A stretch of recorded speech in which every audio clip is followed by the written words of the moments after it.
Okay, Mr. Mo Green, welcome back to the Square Pizza Pod. Good to be back. Thanks.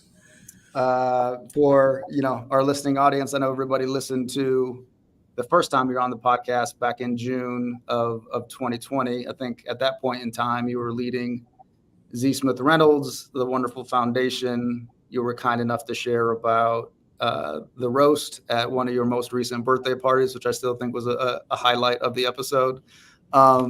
And we'll get to kind of what you're doing now. But first of all, how have you been since June 2020? We've been blessed. Yeah. Family's doing well. I'm doing well. Yeah, completely blessed. Well, that's great. Good to see you're good. The family's good, and no, you've been busy. So health and rest are quite important. So you obviously, what we're here today to talk about kind of your current venture and kind of pursuit of leading and being the NC Superintendent of Public Instruction. And so really honored to have you here today, Mr. Green. Really excited to continue to learn from you and hear more about your vision. Couldn't be a more important race in our state's kind of history and future. And really grateful for you to take time today. So yeah, if you don't mind, we'd love to just start maybe with a basic question, but why run for NC Superintendent of Public Instruction?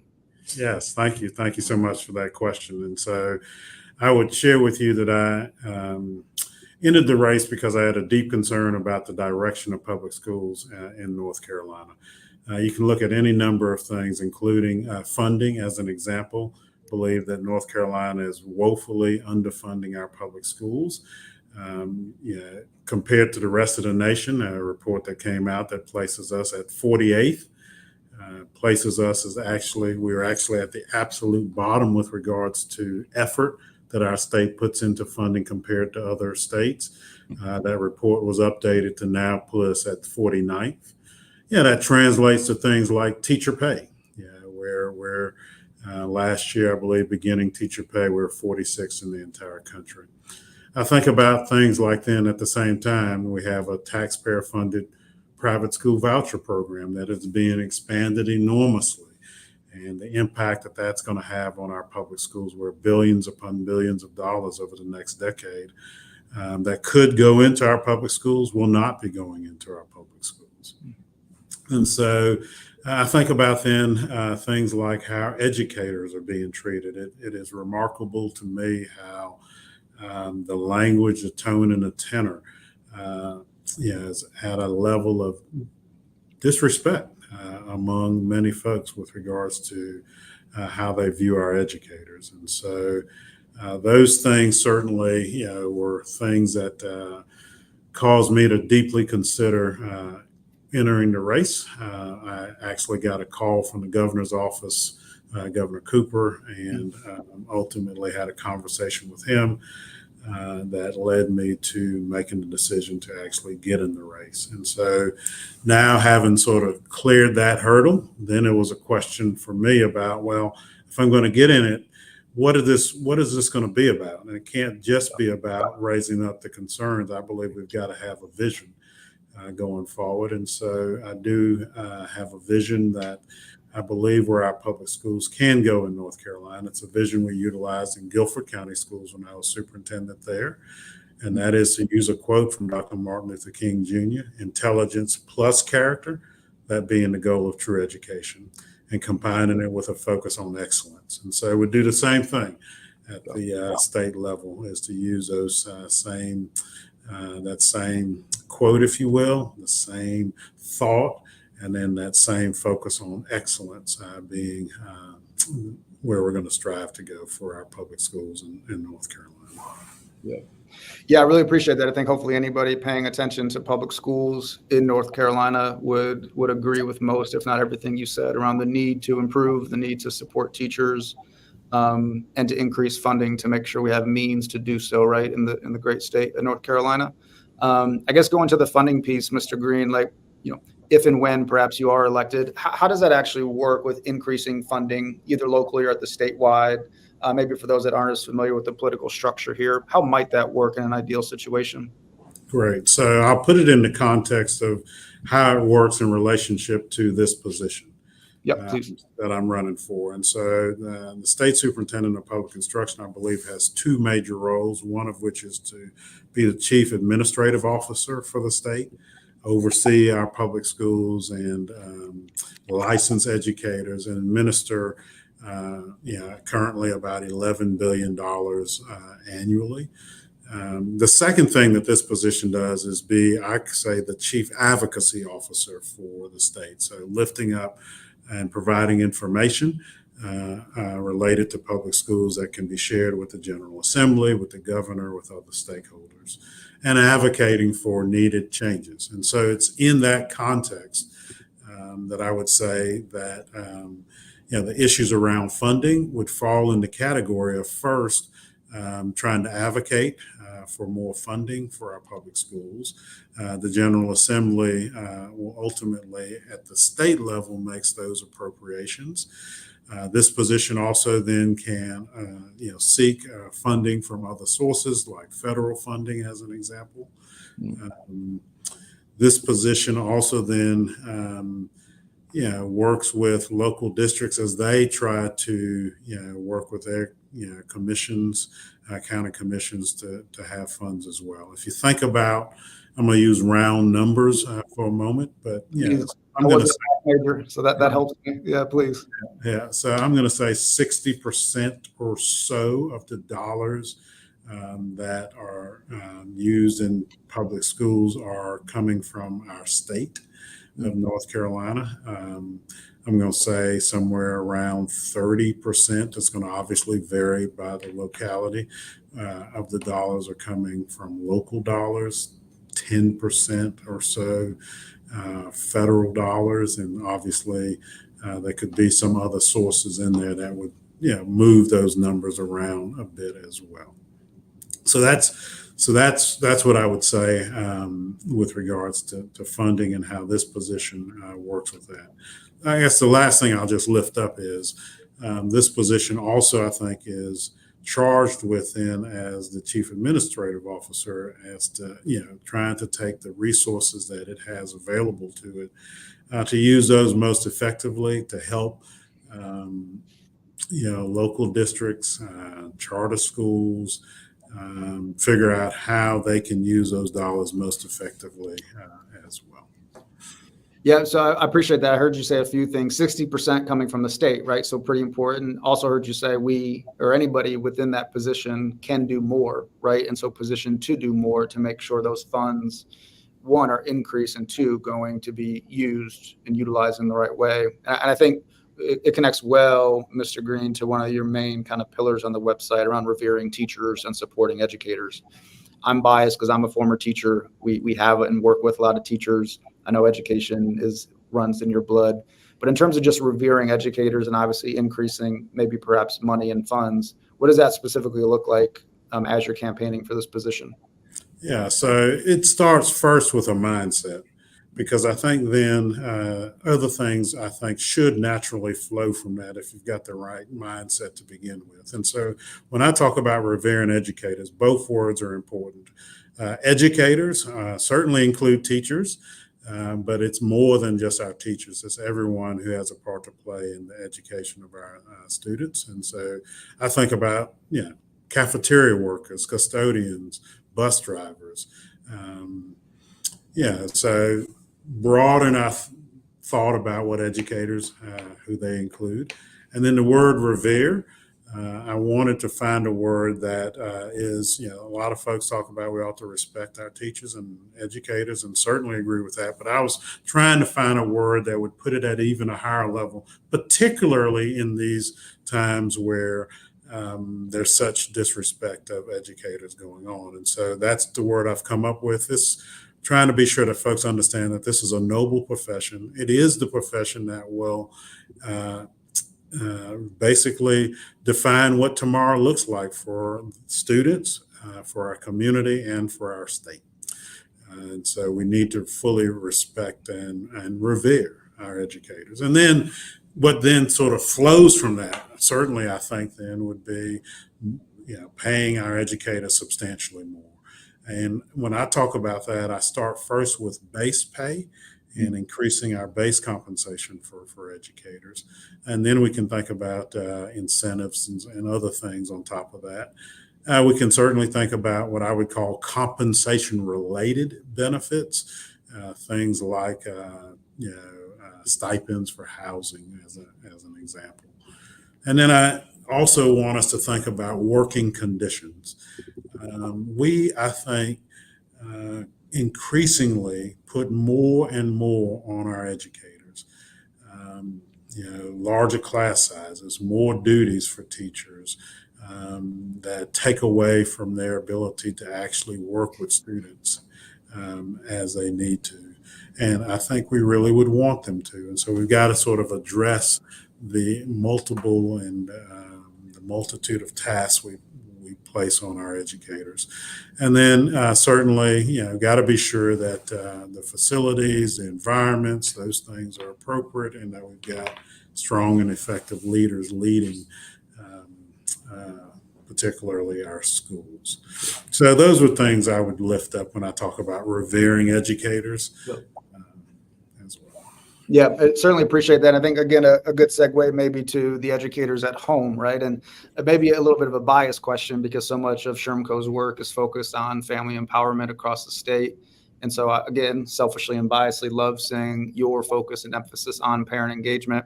We got a guest question here from Gia on our team who leads our work.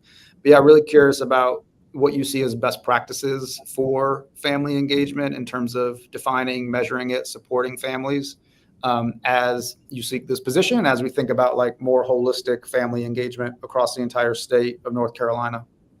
Great. Certainly I think that there are many schools and school districts that are doing good work with regards to parental engagement and community engagement. And so what I would want to do is, lift those places of great work up and be sure that they're expanded. But the things that I then think about as great work include our school leaders, district leaders actually doing a lot of listening to our parents. Parents know a lot about what's going on with their children. And then certainly communicating, how we can be in great partnership with parents in the education of their children. One of the things that I think is so vital is that we have got to be sure that we step outside of the school buildings to have these kind of conversations.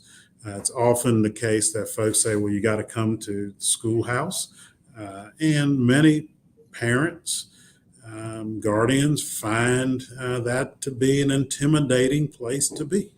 And so, we've got to be sure that while we certainly want to have folks in our buildings and encourage that, I think it's important to also go where they are. I'll lift up one thing we did in Guilford County Schools.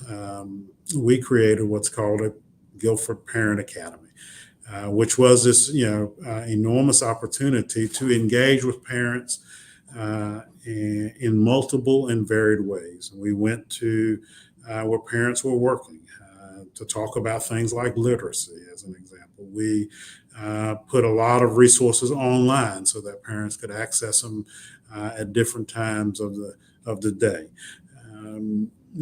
We certainly did things in our schools, but we also did things in community centers and other places as well. And think about thing and timing, not only sort of when it's convenient for us, but when it's convenient for parents. We're thinking about second and third shifts and having those conversations there as well. And so that would be an example of things that I would try to encourage us to think about on a state level as well.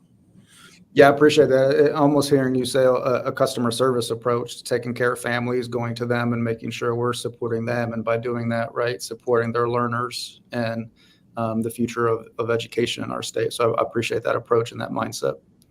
I know you've had many successful kind of careers in different parts of your career, many in education.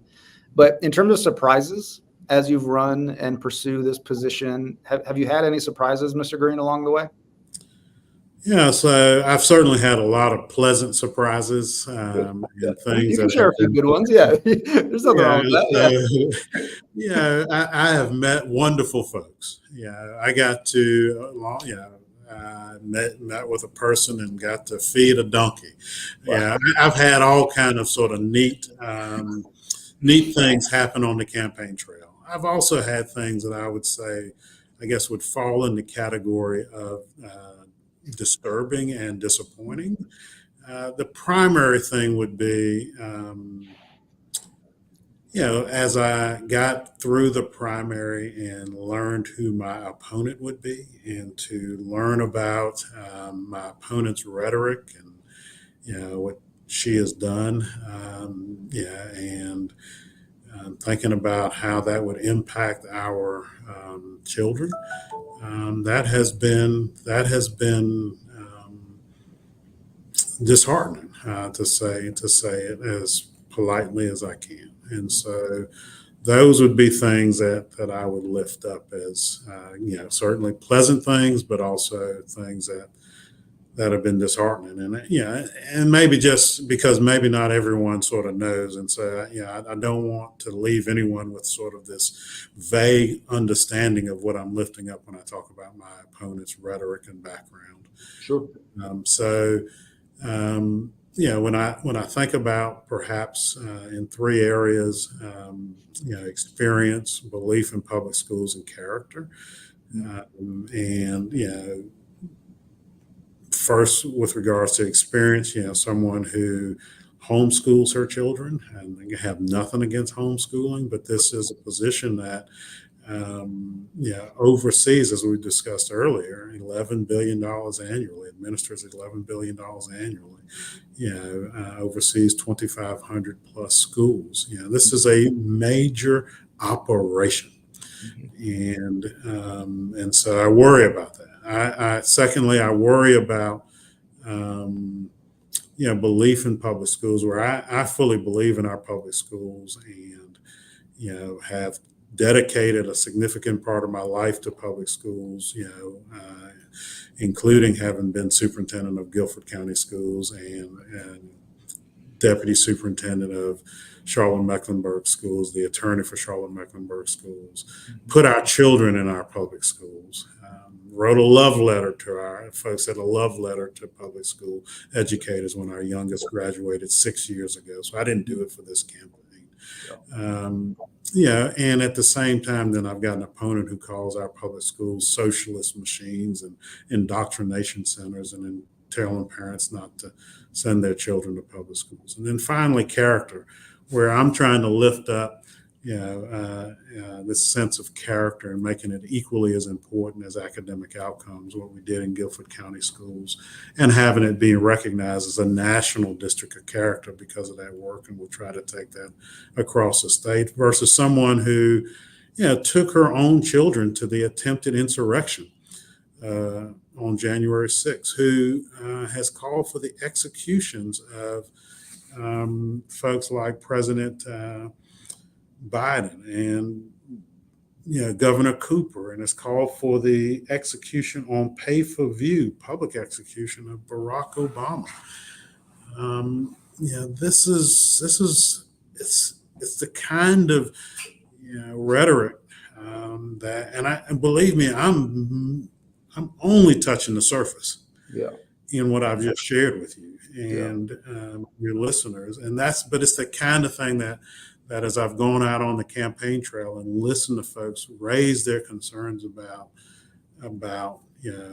my opponent, and the concerns I personally have about this person being next to our children, that's been a challenge for me, quite honestly. Sure. Yeah, I appreciate you sharing that, providing that clarity, but also the leadership you're exuding and continuing to do what's right and to continue to support the good work of so many educators and future educators in North Carolina. Mr. Green, I know you're busy, but let's get you out of here hopefully on a few fun and rapid fire questions. I know you're an avid listener of the Square Pizza Pod and listen to it every day, but when you're done listening to the Square Pizza Pod and you're traveling and campaigning, what musical artist are you listening to? So it's a variety of folks, but I would put at the top of the list, folks who know me well know I've got to lift up Luther Vandross. Okay. And Adele would be another one that I would lift up as two that would be at the top of the list. But I like to listen to a lot of different artists. And believe me, I have given the campaign trail. has you on the road quite a bit. So I've I had a bet, chance yeah. to listen to a lot of music. And I should know this, so forgive me if it's a bad question, but is there an official song for the campaign or the campaign trail? I don't know that. Yeah, I don't know that we have an official song for the Okay. campaign. Okay, fair. One more thing to add to the list. Mr. Green, for the listening audience, what's one actionable, I might know this answer, but I'm going to give it to you, or at least give you the question. What's one actionable thing our listening audience can do to either support you or support the future of public education in North Carolina? Well, I would say if we're going to go with one, it's got to be vote for Mo Green as the next superintendent of public instruction. I appreciate that. Mr. Green, any final thoughts you want to leave our listening audience as you continue to campaign and fight for what's right for NC Public Schools? Yeah. So if I could expand on that last question and suggest maybe 2 or 3 other things that folks can do to support the campaign, you can certainly go to my website, which is MoGreen4NC.com, and you can sign up to volunteer. You can also donate through that campaign website. And then what I've shared with folks all across this state is I do believe that the very soul of public education is on the ballot this November, and that it is going to take champions of public education to meet this moment. And so I would certainly share with folks that I need folks to be champions of public education. And if so, then the first thing that I mentioned when you said what's the one thing, then when it comes to November and election day or early voting, as the case may be, to actually vote for me. Yeah, certainly appreciate all you've done. Appreciate your leadership up until June 2020 when we first got to connect and have you on the pod. But really appreciate all you're doing to continue to lift up what's right in North Carolina and the future of public schools in North Carolina. So thank you again for joining, and thank you for all you're doing, and best of luck over the coming months, Mr. Green. Hey, no, very much appreciate you giving me the opportunity to have a conversation with you today, and you be blessed. You as well. Thank you, sir.